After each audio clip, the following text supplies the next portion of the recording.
Muy buenos días, Panamá. Hoy es lunes 4 de julio. Usted nos ve por Next Canal 21. Nos escucha por KW Continente.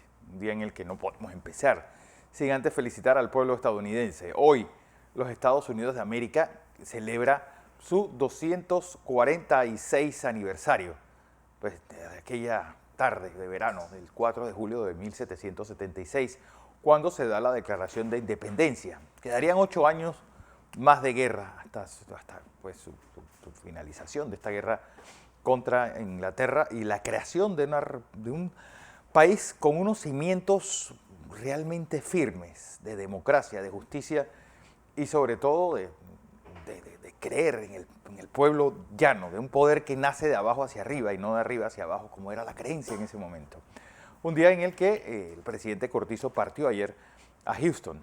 Vamos a ver cuáles son las noticias que se tienen sobre el presidente. Va a estar con nosotros hoy el ministro de Salud, Luis Francisco Sucre, hablando sobre ese levantamiento de las mascarillas a partir del próximo lunes, 11 de julio.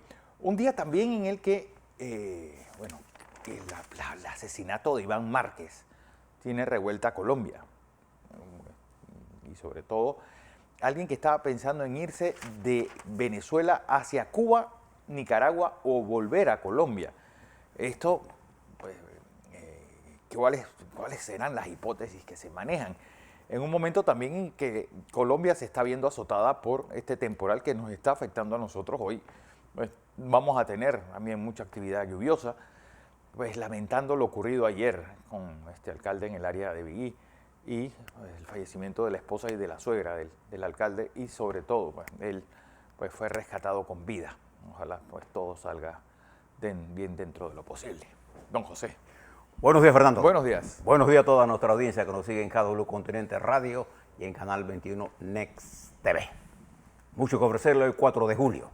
Ahora le hablo de todos estos temas, pero antes permítame saludar a la selección de Panamá Metro, Hombre, que se coronó campeón. Yo espero que la Federación, Fernando, de Béisbol haya tomado la experiencia de este año. ¿Quién puede seguir estos partidos? Esto hay que hacerlo de verano, para que la gente pueda disfrutar del béisbol y de la rivalidad. Claro. Y tomar algunas medidas para que la pelea entre Herrera y Los Santos, Veragua, Coclé, Chiriquí, sea entre peloteros de la misma provincia y darle el contenido de competencia que tenía antes. No, es que el béisbol es del verano y el verano es béisbol. Claro, cuando usted jugaba el sábado de gloria, Herrera y Los Santos. No, eso era la competencia. Ojalá le devolvamos al béisbol, pero de todo eso no le quita absolutamente nada a Panamá Metro, que ganó. Sí. Y nuestro saludo. Aquí el que tiene que estar triste es Karen Jordán, hombre. Chiriquí perdió, ¿no? Y a los chiricanos que perdieron, bueno, a ver si el otro año jugamos en verano y podemos ir todos a ver estos juegos. También quiero, antes de ir al centro, quiero felicitar, aunque un día tarde, a doña Anita Navarro de Lewis, cumpleaños ayer, 3 de julio. Felicidades a doña Anita. Doña Anita es una gran dama. Dice que detrás de cada hombre hay una gran mujer. Bueno, Gabriel Lewis Galindo, que fue el esposo de que murió hace años, su columna de sostén era doña Anita. Era sin duda doña Anita, una gran señora. Nuestro respeto, doña Anita, y nos escucha. Y un abrazo fraternal de nuestra familia a usted, que la queremos mucho y la apreciamos como familia nuestra. Oh, muy bien. Bien. Hoy, 4 de julio, quiero también enviar un saludo a la misión diplomática de los Estados Unidos en la República de Panamá. Hoy es 4 de julio, se celebra la independencia de los Estados Unidos, y también a la comunidad norteamericana, Fernando, sí, que convive con nosotros por tantos años. Tantos hombres y mujeres norteamericanas que se han casado con panameños o panameñas y viven aquí, o panameños y panameñas que se han casado con norteamericanas y viven en los Estados Unidos. Un saludo cordial.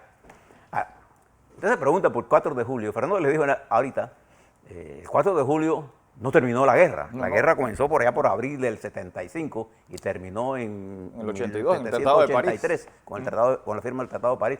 Pero ¿qué es lo que se celebra hoy? Lo que les dijo Fernando. La declaración de independencia que Thomas Jefferson y que el Congreso de los Estados Unidos aprobó años más tarde, terminaría. Una pieza literaria, pero magnífica. Es decir, Pero- 1.300 palabras que son una joya del... Eso demostraba que las 13 colonias estaban formadas por el intelecto que salió de... Bueno, es que para los que no saben, y es por eso que Jefferson hablaba de la necesidad de una libertad de prensa, extraordinariamente Estados Unidos tenían 85% de alfabetismo y 100% de alfabetismo en Massachusetts. Por ejemplo, el libro de Thomas Paine, el Common Sense, pues lo habían leído 500.000 de personas. Y por cierto, en ninguna declaración sale que el país se va a llamar Estados Unidos. Eso fue una invención de Thomas Paine, llamarlos así, porque acuérdense que esos países estaban listos para convertirse en 13 países, no en uno solo. Y por eso crearon el Estado Federal. Ujú. 13 colonias que hoy firmaron la independencia, el gobierno del pueblo, para el pueblo y por el pueblo. La anécdota es que la iba a escribir John Adams, y John Adams le dijo, mira, yo no puedo escribir uno porque soy de Boston y tú eres de Virginia. Dos, tú escribes mucho mejor que yo. Y además le dijo John Adams a Thomas Jefferson, además a mí la gente me odia, yo le caigo mal a la gente, mejor la escribes tú. Y mira qué pieza. Y miren qué pieza. Estuvo terminado por allá en la guerra de Yorktown. Usted ha visitado Yorktown, ¿no? Georgetown. Sí. Yorktown es el pueblo donde Bueno, se significa No la tanto batalla. en Georgetown, realmente, porque en Georgetown la flota francesa en trampa a Cornwallis, el general británico, pero la batalla Pero los decisiva... franceses apoyaron a los Sí, norteamericanos. los españoles. Pero la batalla decisiva de esta guerra fue la batalla de Saratoga. Ahí es donde realmente en Londres dijeron, esto ya se acabó. Pero el diseño de la batalla de Yorktown. De Georgetown. Es- Sí, es- la es flota precioso. francesa Es totalmente... precioso. Una cosa que usted, cuando vaya a los Estados Unidos, vaya a Virginia y vea eso. Hay que ir a varios puntos. A Concord, al lado de Boston. Ahí empezó, fue la primera escaramuza contra los ingleses. Hay que ir a Pittsburgh, que realmente nosotros, y bueno, y eso yo creo que debo decirlo más en las efemérides, realmente la batalla de los 7 años es realmente el punto inicial de la independencia no solamente de los Estados Unidos, de la Revolución Francesa, de lo que le costó esa guerra, de todas las independencias, las independencias americanas somos hijas bastardas de esa guerra. Y lo más importante, José, en Pittsburgh, uno va a Pittsburgh y ve el lugar ese donde fue esa primera escaramuza de la batalla de los 7 años, de la guerra de los 7 años, y visitar a los lugares. Y además que Estados Unidos tuvo algo providencial, que no lo tuvimos las repúblicas latinoamericanas, y es la figura de este pelirrojo de 1,90 m, un hombre extraordinariamente alto, prudente, que fue su primer jefe militar, que fue George Washington. Que dirigió toda la batalla. Es decir, que ellos buscaron un hombre, porque nosotros somos un grupo de abogados, periodistas, campesinos, etcétera, pero no tenemos militares. Había este hombre retirado, un hombre de 37 años, exactamente la mezcla de juventud con prudencia, y que fue militar en la guerra de los 7 años, que era George Washington, y que desde un principio entendió que era una figura que podía haberse convertido en un dictador, como lo hicieron los demás padres de las patrias hacia el sur Y del no Río lo Grande, hizo. y no lo hizo. Cuando usted quiere recordar a los Estados Unidos, piensen en dos documentos que quiero que lean. Uno, la Declaración de Independencia, y dos, el discurso de Lincoln en Gettysburg, para que usted vea cómo se forjó el acero de esa gran nación que es los Estados Unidos. Un saludo cordial a todos los norteamericanos que hay con nosotros y a los que están en los Estados Unidos y que nos ven por ven otras. por internet. Bien. Algunas cosas usted debe saber también de nuestra América. Fernando, y quiero, usando su gran conocimiento de la historia, sin duda, y de muchas otras cosas, a mí me preocupa una corriente de pensamiento que se está generando en América Latina después de escuchar a Vladimir Putin hablando de que su intervención en Ucrania se debió al desarrollo del fascismo, el neofascismo y todas las parafernalias que inventó. En nuestra América se está desarrollando una corriente de utilizar la figura de Hitler o el fascismo como elementos para calificar a los adversarios y particularmente a la comunidad judía. El presidente de México, López Obrador, se refirió a un periodista de origen judío como de ideas hitlerianas, porque está en contra de él. Fíjese el concepto. Hace unas semanas, meses, ¿te recuerdas cuando el presidente de Colombia, Duque, en forma enfática y categórica, se pronunció en contra de un evento en un local de la policía donde habían finges de Hitler, ¿no? y Los las tipos vestidos del swastikas. SS. Sí, sí. Y el presidente de Colombia, en forma enfática y categórica, rechazó eso. ¿Usted recuerda al ministro de Economía, creo, o de Construcción, no sé, de Perú, refiriéndose a las grandes avenidas que había que construir como lo hizo Hitler? O el carácter que le quiere dar a algunos dirigentes venezolanos a empresarios intelectuales judíos.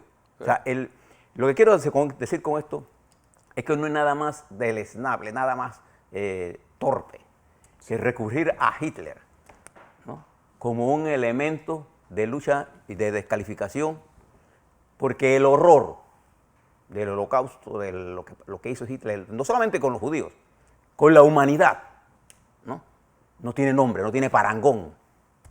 Y yo creo que hay que ser categórico en denunciar todo esto. Estupidez. Porque esto es eso es un nivel, o es ignorancia absoluta, o demuestra sus verdaderas intenciones. Pero nosotros no podemos darle espacio a ese tipo de aberraciones. De aberraciones. Bien, y fíjese, le digo esto y le doy esta noticia. En Brasil, el presidente de Portugal, Marcelo Rebelo de Sousa, llegó a Brasil. Él debería haber entrevistado con el presidente Bolsonaro al mediodía. Tenía un almuerzo planeado, pero él fue a ver a Lula da Silva. Y lo visitó. Y el presidente Bolsonaro cancela la reunión de hoy. Por eso. ¿Qué le parece? Miren los niveles de intolerancia. Hablando de fascismo. Y esto lleva a la Unión Europea, porque Bolsonaro, entre otras cosas, dice que se está fraguando un fraude electoral. Y yo me imagino, como él vino a una conferencia del BRICS, ¿sabe lo que es el BRICS, no? Esta asociación entre economías emergentes que incluye a Brasil, Rusia, China, India y Sudáfrica. Este caballero no recibe al presidente de Portugal. No lo recibe porque habló con Lula. ¿Qué tiene que ver eso? ¿Cuántos dirigentes del mundo no vienen y visitan otro país y hablan con otros dirigentes? Sí, pero mire la intolerancia. ¿Por qué? Porque todas las encuestas demuestran que si las elecciones fueran hoy, Lula da Silva ganaría en la primera vuelta. Fíjese lo que nosotros estamos viviendo en el día de hoy. Y es por eso que yo le quiero recalcar hoy, por ejemplo, que en Cuba murió el general Luis Alberto Rodríguez López Calleja. ¿Quién es este general? El cerebro económico de Cuba, ¿no? Era el ex yerno de Raúl Castro. ¿Y qué importancia tenía este general? Brigadier general. Él era el presidente de la compañía que se llama, por aquí lo apunté, el Grupo de Administración Empresarial de la FARC. El ejército cubano tiene un grupo que se encarga de todo lo que a él le decían el zar de la economía cubana, porque todo lo que era divisa, control de la divisa en negocios en Cuba. Los negocios los maneja el ejército. Hoteles, restaurantes, gasolineras, empresas de construcción. Si usted quería hablar de los negocios en Cuba, tenía que hablar con este caballero, que murió de un infarto a la edad de 65, 66 años, relativamente joven con respecto a la gerontocracia esa. A la gerontocracia que gobierna. Pero esto es parte de la estructura que pesa. Le decían el zar de la economía. Por ahí pasaban todos los negocios.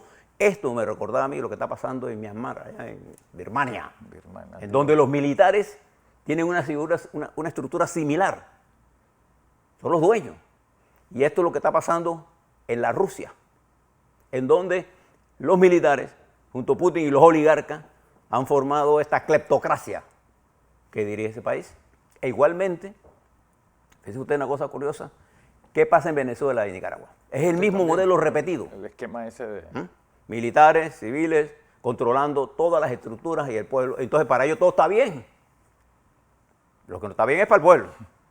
Le llamo la atención a esto porque es impresionante ver cómo Telesur presenta. Telesur es una televisora que se formó bajo la administración del presidente Chávez, en donde ellos hablan de la operación rusa, que tomaron casi todo lo que es la región de Donbass como una victoria de liberación, ignorando los niveles de destrucción masiva a las estructuras de producción ucraniana y la liquidación de civiles. ¿Usted quiere saber esto? Mire el reporte que preparó la DW, la alemana, la Deutsche Welle, sobre las mentiras de Putin. Y a cada cosa que decía, nosotros no hemos bombardeado tal cosa, se presentan las acciones militares de bombardeo a ras, como la está haciendo el carnicero de Siria, que es el que dirige estas operaciones. Y ahora Rusia está utilizando bombas de fósforo para tirarlas sobre la isla esta Serpientes. De los serpientes. Ya que se vio abandonado y ahora le está tirando fósforo. Yo no sé si ustedes saben la historia del fósforo. El fósforo, cuando cae en la piel, despega la carne del hueso. La despega. Se produce una reacción de precipitación de las proteínas y le despega la carne. Eso está prohibido su uso. Bueno, Rusia está usando eso. Y es característico porque esparce una nube blanca. Una nube blanca, sí. El fósforo blanco. Parte de la joven esta vietnamita, ¿te acuerdas? La famosa foto A ella lo que le cayó fue fósforo blanco. Eso es una cosa horrible. Bueno, el napalm al final es fósforo gelatinoso, gasolina con gelatina. Bueno, en nuestro continente algunas cosas están ocurriendo que tenemos que destacar. La primera cosa que tenemos que destacar es la fracturación que se está dando en la estructura gubernamental de ese país. La pelea entre los Fernández, entre el presidente Fernández y la Cristina Fernández, ha llegado a tal nivel que el ministro de Economía de ese país tuvo que renunciar. Y esa renuncia del ministro, él se llama Martín Guzmán, el arquitecto de poder de las negociaciones con el Fondo Monetario, y que Cristina dice que es una traición al peronismo. No sé si ustedes conocen el peronismo. Es como el... ¿Usted considera a Perón un hombre de izquierda? Que por supuesto que nunca lo fue. Y es Nunca. más, su último discurso fue diciéndole a los comunistas que se largaran de su acto. Entonces, en nombre de Perón, el Perón que no existe, ¿no? Que Se ha montado una campaña, cada partido a Argentina, y le hace más complicado la vida a Fernández, porque Argentina necesita disciplina fiscal. Y yo creo que esa es una palabra que no entiende la señora. Las que nunca la han entendido los argentinos en general. Entonces, esa disciplina fiscal si no existe. Lo que ha hecho ahora mismo es una inflación. Bueno, Argentina va a terminar siendo el país de más alta inflación. Pero la inflación en Argentina es un caso endémica. Siempre la han tenido. Pero ahora está en desarrollo ascendente, ha pasado a Venezuela. Pero el peligro de eso no es solamente de la inflación, sino que al poner disciplina en la circulación de moneda, particularmente del dólar, esto va a traer un problema de compra de insumos para producir. Y entonces, partido del gobierno, más la sociedad, ¿qué camino le queda al pueblo argentino? Sí. ¿Ah? Bueno, la Deutsche Welle, por cierto, tiene un segmento sobre la inmigración argentina. La gente está saliendo de Argentina, pero 53.000 personas se han ido de Argentina para no volver solamente en estos primeros 3 meses de este año. Y fíjese, cuando nosotros hablamos de Panamá, nosotros tenemos que poner en contexto lo que está pasando en nuestra región. Nuestra región latinoamericana está severamente afectada por la inflación, y fíjese que está atacando a países que también producen petróleo. Ecuador, por ejemplo. La crisis que acaba de pasar Ecuador, la crisis, digamos, visible, pero la crisis no visible sigue allí, no está resuelta. Porque Ecuador no solamente se enfrentó a este problema con los indígenas, que es un problema de carácter político. Detrás de ese problema político se esconde todo un problema de seguridad que ha sido el gran avance del narcotráfico, en particular en el control de partes importantes del territorio. Y cuando una estructura gana territorio, tiene dinero y tiene armas, los factores permanentes de la guerra están allí presentes. Eso fue lo que pasó con la FARC, las bandas de los narcotraficantes y los paramilitares, que constituyeron fuentes reales de poder de guerra. y sumió a Colombia en una guerra que más de medio millón de personas murieron víctimas de esa guerra. Ecuador ya no es un trasiego de drogas. Ecuador es un centro de operación de las fuerzas del narcotráfico que han traspasado la frontera. Está procesando cocaína. Exactamente. Sí, no, Entonces, no solamente siembran la coca. el presidente Lasso se enfrenta a una sociedad dividida, a una falta de control del órgano legislativo y una incapacidad política de él de poder comprender. Afortunadamente, con la intervención de la Iglesia, se pudo llegar a acuerdos, pero el problema fundamental ahora es que esos acuerdos también tienen que pasar por las estructuras partidarias. Si no hay una fuerza de sustentación, Fernando, no hay forma de hacer reformas. Y igual está pasando en Chile. Preste la atención que los próximos meses de la administración del joven presidente Gabriel Boric, y digo joven porque es joven, no lo digo con ninguna otra intención, Gabriel Boric se va a enfrentar a la reforma fiscal que necesita. 2, a la reforma que prometió de las jubilaciones. 3, a una inflación galopante. Y 4, al problema de los mapuches, que se ha convertido en una institución ingobernable con los discursos que se dieron de inclusión y sin poder entender la dinámica y además acosado por una migración que no tiene control. Todos estos factores, igual que pasa con Colombia, lo que le va a pasar a Petro ahora el 7 de agosto. Dentro de unos meses y unos días. 33 días, 34 días. Petro se estará enfrentando a la realidad, pero Petro tiene una ventaja sobre el señor Boric, que tiene espacio para hacer algunos ajustes sociales que se pueden ver rápidamente, solo con humanizar el trato de la policía. Abrir la frontera. La apertura de frontera, tiene espacio social que le va a permitir manejar, si lo maneja, por verse, la economía con la seriedad que requiere manejar la economía. La economía no se puede manejar con exabrupto, ni que porque yo quiero, necesito el subsidio de todo el... No puede. Y él está hablando de un país que también tiene petróleo. Y tiene recursos, pero tiene una inmovilidad social y económica muy enorme. Si usted es pobre en Colombia, usted no cuenta. No, lo más probable es que mueras pobre si no te vas de Colombia. Y aunque usted sobrepase, siempre será tratado como pobre por la élite. Bueno, ya va a haber cambios. ¿Qué cambios? Vamos a mirarlo.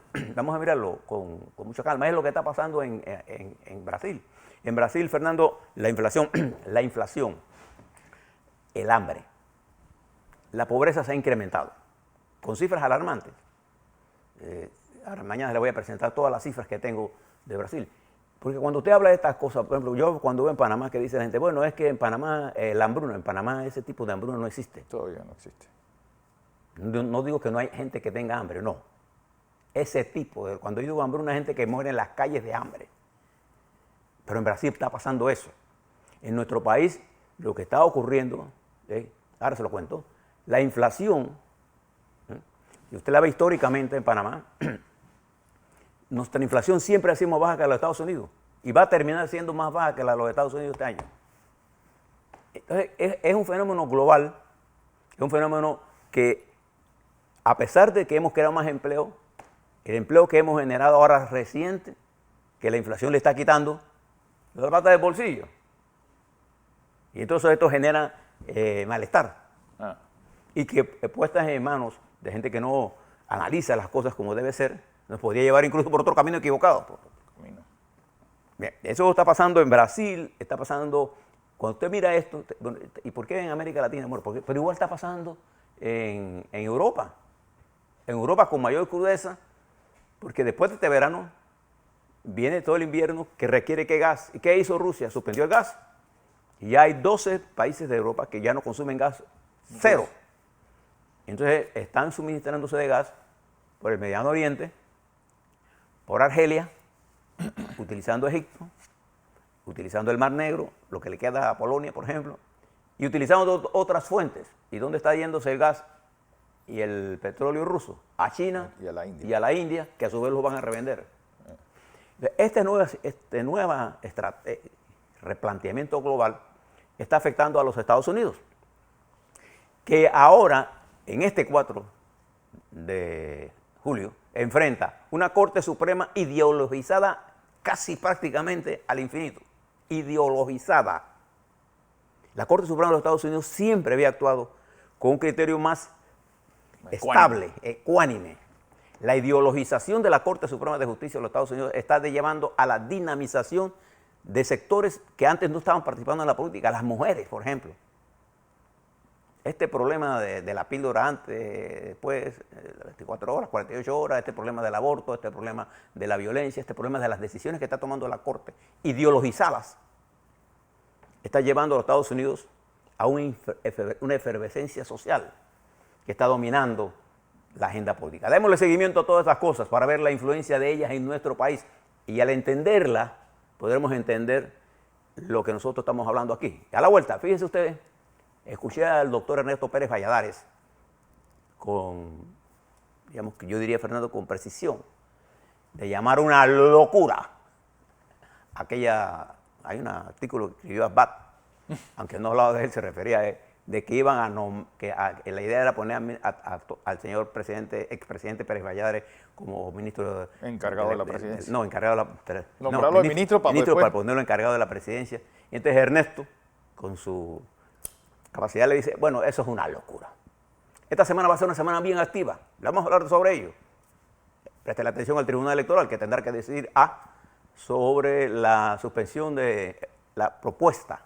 Hay una propuesta de la juez tercera de eliminar el fuero electoral al expresidente y presidente del RM, Ricardo Martinelli. Mientras no hay una decisión del Tribunal Electoral, no está eliminado, hay una propuesta. El Tribunal Electoral ya tiene en sus manos la objeción de los abogados de Ricardo Martinelli, deberá pronunciarse esta semana, vamos a ver qué deciden sobre eso. Está todo este caso de los diputados. El panorama político está en efervescencia, también vuelve la Asamblea a hacer noticia. Sí. Y todo esto, ¿cómo impacta en la vida suya? A la vuelta. Así es.